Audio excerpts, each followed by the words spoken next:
Sairam electronics and batteries आणि Bajaj finance घेऊन येत आहे आपल्यासाठी भव्य lucky draw. Dasara Diwali bumper lucky draw offer. Total 21 बक्षीस।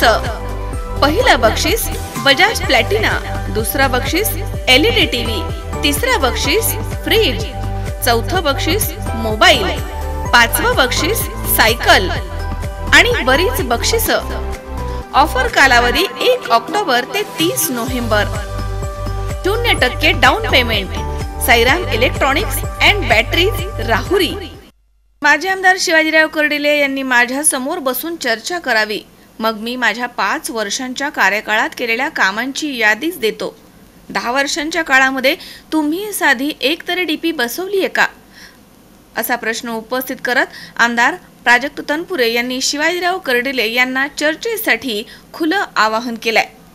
विखे यांचं होमग्राऊंड समजल्या जाणाऱ्या राहुरी तालुक्यातील सोनगाव, सातरळ, अनापवाडी आदी प्रवरापट्टा भागामध्ये 7 नोव्हेंबर रोजी आमदार प्राजक्त तनपुरे यांचा प्रचार दौरा सुरू होता आणि या प्रसंगी आमदार यांनी कर्डिलेंवरती तोफ डागली आहे।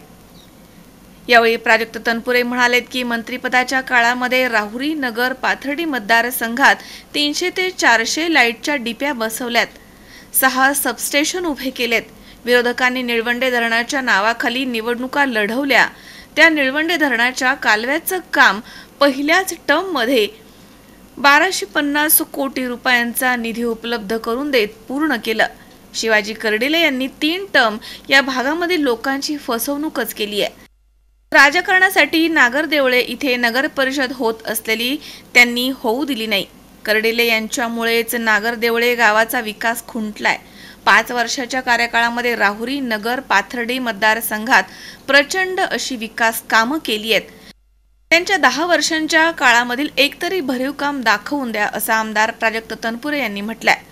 आमदार आहेत ते देखील राज्यमंत्री होते। मला असं आम्हाला दोघांना एकदा समोर बसवा एकदा जरा।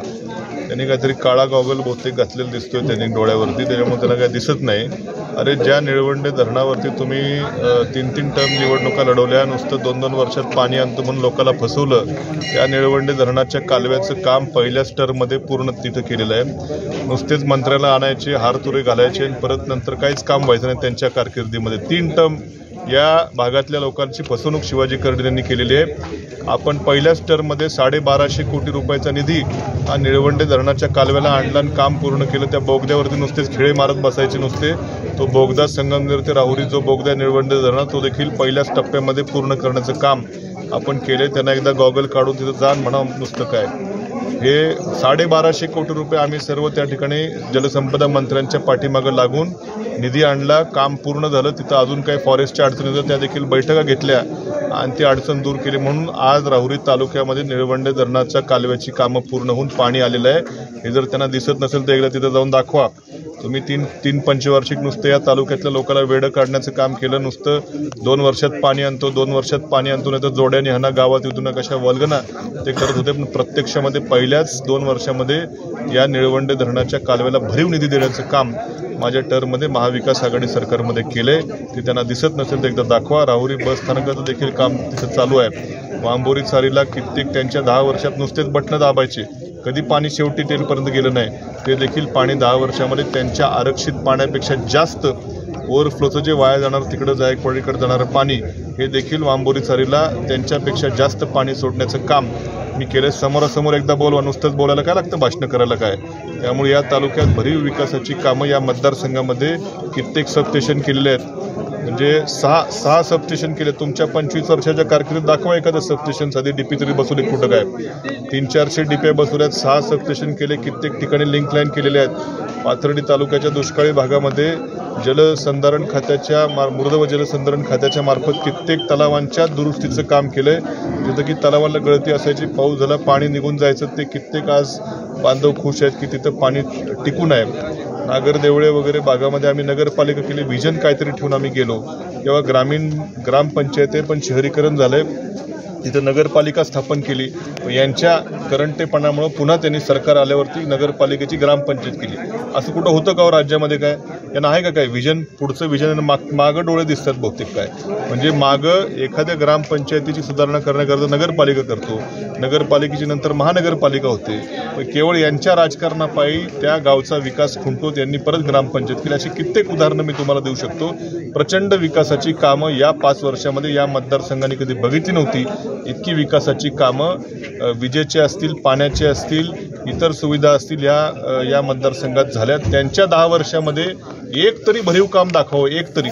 मी आज सांगितलं निळवंडे धरणाच्या कालव्याची कामं झाली, 6 सबस्टेशन झालेले आहेत, कित्येक डिप्या झालेल्या आहेत, बस स्थानकाचं काम चालू आहे, ग्रामीण रुग्णालयाचा देखील प्रश्न मार्गी लागला, त्याचंही काम काही दिवसात चालू होईल. आता त्यांनी सांगा ना 10 वर्षामध्ये एक ठोस भरीव काम शिवाजी कर्डिलेंनी दाखव की काय केलं, कुठलं काय. नगरपालिकेमध्ये देखील आपण बघा, राहुरी तालुक्याचं ठिकाण आहे. नगरपालिकेमध्ये आज कित्येक कोट्यावधींची विकास कामं चालू आहेत. तो सुसज्ज असा महिलांसाठी विशेषतः चालण्याकरता सेफ असा जॉगिंग ट्रॅक तिथं केलेला आहे. राहुरी शहराची पाण्याची योजना, नवीन पाणी, आता त्या पूर्वी पाण्याची तेच आरडाओरडा करायची किंवा पाणी येत नाही लवकर. आज मात्र व्यवस्थित सगळीकडे राहुरी शहरामध्ये पाणी पुरवठा होतो. भूमिगत गटार योजनेचं काम महाविकास आघाडी सरकारच्या काळात त्याला गती द्यायचं काम आम्ही केलं. ते देखील आज तिथं देखील काम चालू आहे. कित्येक शहरामध्ये कित्येक चौक सुशोभीकरणाची कामं आहे. कारंजे असतील, सुशोभीकरण असेल, काय म्हणजे आता याच्यापेक्षा आणखीन काय त्यांना विकास म्हणजे काय कळतो का त्यांना? काय नुसतंच आपली त्याच्यामध्ये त्या ठिकाणी करायचं भाषण, याला काही विकास म्हणत नाहीत ना. आधी जरा नीट भाषणं जरा करायला शिकावी. नेमकं डोळ्यावरचा गॉगल काढून जरा डोळे उघडे ठेवले तर त्यांना विकास दिसेल. तर यावेळी किरण कडू म्हणालेत की भाजपनं आजपर्यंत मोठ्या प्रमाणात जातीय वाद केलाय. 2 समाजामध्ये तेढ निर्माण करून भांडणं लावून देत राजकारण केलं. आपण सर्वजणांनी गट तट विसरून एकत्र येण्याची आता गरज आहे. मतमोजणी सुरू होताच पहिली पेटी सातरळची उघडते. या भागामधनं आमदार प्राजक्त तनपुरे यांना मोठं मताधिक्य मिळवून देऊन त्यांना विजयी करू असं आश्वासन किरण कडू यांनी दिलं आहे. राहुरीचा निकाल काय लागतो याकडे सर्व तालुक्याचं लक्ष राहतं. त्याच्यामुळं आपल्याला सर्वांना काम करताना आता तुम्हाला माहिती आपले गटही आपल्या सोबत आहे. सर्व उमेदवारांनी जर लक्षात घेतलं की ठराविक आता भाजपचा जो प्रचार आहे तो ठराविक वर्गाला बाजूला ठेवून त्याचे एक प्रचार चालू केलेला आहे. जाती तेढ निर्माण करणे, धर्मात तेढ निर्माण करणे, खोडा आणि राजकारण अशा पद्धतीने हे जे सरकार चाललंय या सरकारकडे आपण दुर्लक्ष करून आपण आपल्या तालुक्यामध्ये प्राजक्त दादांनी जे कामं केलेले आहेत, रस्त्याचे कामं केलेले आहेत, ट्रान्सफॉर्मरचे कामं केलेले आहेत, शेकडो डिपे वाढलेले आहेत, पाणी योजना शेकडो आणलेले आहेत आणि 5 वर्ष दादा सातत्याने जनसंपर्कामध्ये राहिलेले. दादांनी तिसगावच्या पाथर्डी तालुक्याच्या कोपऱ्यापासून, नागर तालुक्याच्या कोपऱ्यापासून आपलं सातळ हे राहुरी सातळ संपूर्ण जाणार आहे. राहुरी तालुक्याचे इकडचं लोक असतात नाही, सर्वांच्या सुखादुःखात सतत सहभागी राहून आपण या निवडणुकीच्या माध्यमातून भरघोस मतांनी दादांना मतदान करायचं आहे. या भागामधनं आमदार प्राजक्त तनपुरेंना मोठं मताधिक्य मिळवून देऊ असं आश्वासन किरण कडू यांनी दिलंय. तर यावेळी किरण कडू, सागर डुकरे, विकास पडघलमल तसेच आकाश पडघलमल, गणेश कडू, हर्षल कडू, संभाजी कडू, उदयन कडू, प्रशांत कडू, सागर कडू, हेमंत कडू, प्रभाकर पडघलमल, विजय पडघलमल तसेच कैलास पडघलमल, दत्तात्रय पडघलमल, सचिन सिनारे, दत्तात्रय सिनारे, आसिफ इनामदार, संतोष अंत्रे, केशव अंत्रे, अन्सार तांबोळी, सूर्यभान शिंदे, पोपट दिघे, सचिन दिघे, अमोल दिघे, भरत दिघे, रमेश दिघे, प्रतीक दिघे आदींसह मतदार मोठ्या संख्येनं या ठिकाणी उपस्थित होते. मनोज साळवे सह सतीश फुलसौंदर, C24 तास, राहुरी. चैतन्य दूध आपल्या परिवारासाठी पिशवी बंद शुद्ध दूध, गाईचं शुद्ध गावरान तूप, श्रीखंड, आम्रखंड, पनीर, मँगो, व्हॅनिला, शाही लस्सी, दही आणि अनेक दर्जेदार उत्पादने तसेच चैतन्य ॲक्वाची पाणी बॉटल,